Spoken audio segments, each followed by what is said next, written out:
The Day the World Stopped. Chapter 1. The Quiet Beginning. It was an ordinary Tuesday, or at least, that's what Ethan Saunders had thought when he woke up that morning. The air smelled of damp earth from the rain the night before, and a sliver of sunlight filtered through the cracks in the curtains. His alarm clock blinked red numbers. 7 a.m. Groaning, Ethan stretched, rubbing the sleep from his eyes before swinging his legs out of bed. The house was quiet. His younger sister, Clara, was usually up by now, her laughter filling the halls as she played with their dog, Rex, but today there was only silence. Ethan didn't think much of it. Maybe she was still asleep, or maybe their parents had taken her out for breakfast without waking him. Yawning, he made his way to the bathroom to brush his teeth. Everything seemed normal. His toothbrush was exactly where he left it. The water ran cold before warming up, and the same dull hum of the fan filled the small space. Yet, as he looked into the mirror, something felt off.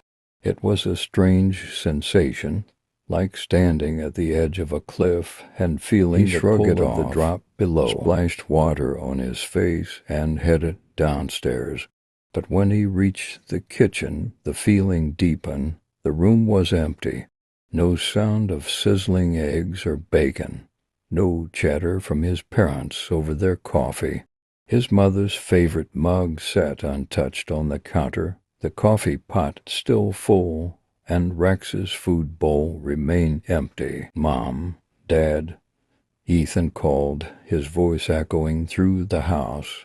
There was no answer. He grabbed his phone from his pocket and tried to call his parents, but the call didn't go through.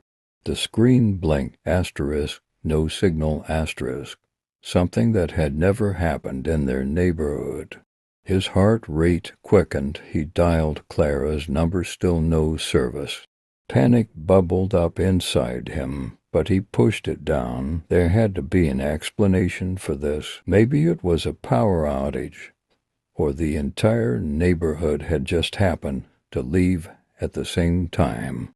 He told himself he was overreacting, but every fiber of his being screamed that something was wrong. Determined to find out what was happening, Ethan grabbed his bike from the garage and pedaled down the street. The wheels made no sound on the pavement, as if the world itself had muted everything. Ethan stopped at the town square, where the usually bustling park was deserted. The water fountain in the middle was frozen mid-splash, the droplets suspended in midair, like a photograph caught in time.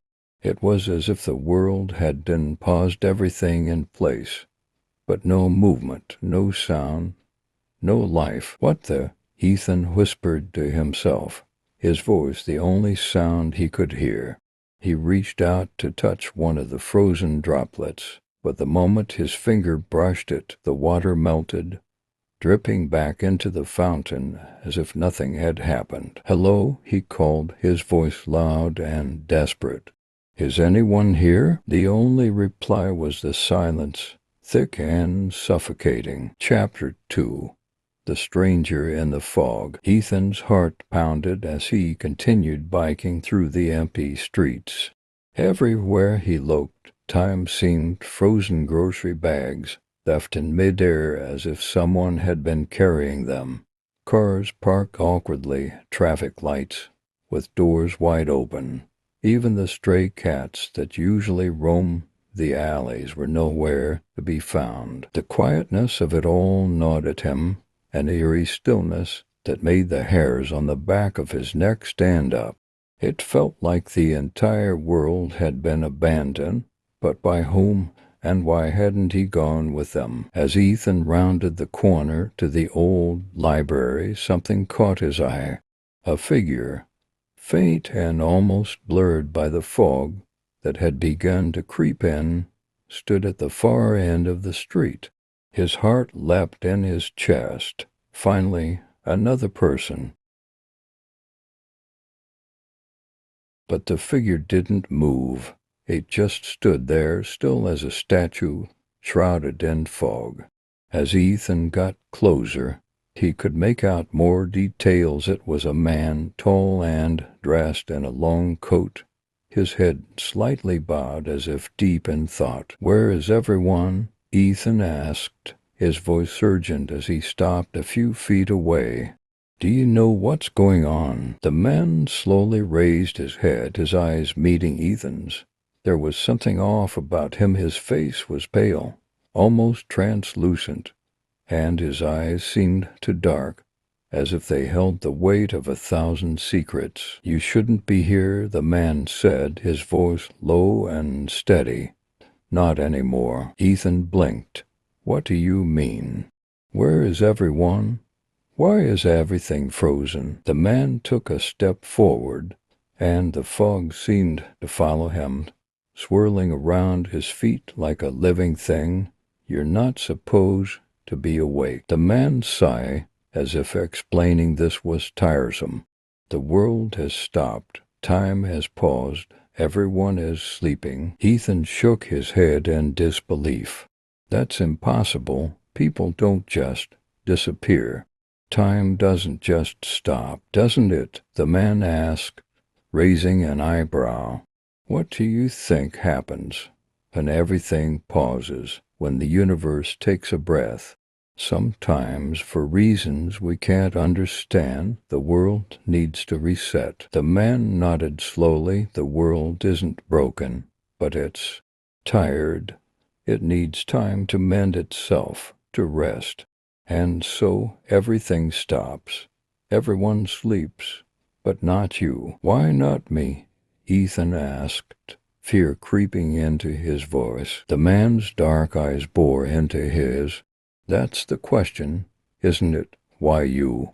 Why are you still awake when the rest of the world slumbers?" Ethan didn't have an answer. He had no idea why he was still here, why he hadn't vanished like everyone else. He wanted to scream, to shake the man and demand answers. But something told him that the man knew more than he was saying and that the answers weren't simple. Ethan stood there for a moment, his heart racing. His mind reeled with questions, but one thought screamed louder than the others. He needed to find out what was happening, and fast. Chapter 3. The Quest for Time. Determined not to be left in the dark, Ethan retraced his steps back home, stopping only to pick up a few essentials from the empty grocery store: a flashlight, some food, and a map of the town. He had no idea what he was looking for, but he knew he couldn't stay in one place. As he entered his house, the silence still unnerved him. He grabbed his notebook from the kitchen table and sat down to jot everything he had learned so far. The world had stopped. Time had paused. People were asleep, but he wasn't. And then there was the man in the fog. What was this reset, and why was Ethan the only one unaffected? He flipped through his notebook, trying to make sense of the puzzle pieces. His parents and sister were gone, his neighborhood deserted. But something had to explain why he was different. Maybe there was a pattern, something hidden in the past few days, something that could explain why the world had. He remembered the strange dreams he'd been having for the past week, vivid, surreal dreams where everything seemed to be crumbling, collapsing in on itself, only to rebuild moments later. In the dreams there had always been a clock, ticking louder and louder until it drowned out everything else. He had woken up from those dreams drenched in sweat, but hadn't thought much of them until now. What if they weren't just dreams? Suddenly, the ticking sound from his dreams echoed in his ears, soft at first, then louder and louder, as if it were coming from the walls themselves. He shot up from his chair, his heart pounding. The sound was coming from his father's study. He hesitated at the door, the ticking now so loud it felt like it was vibrating in his bones. Pushing the door open, he stepped inside and froze. In the middle of the room, hovering just above his father's desk,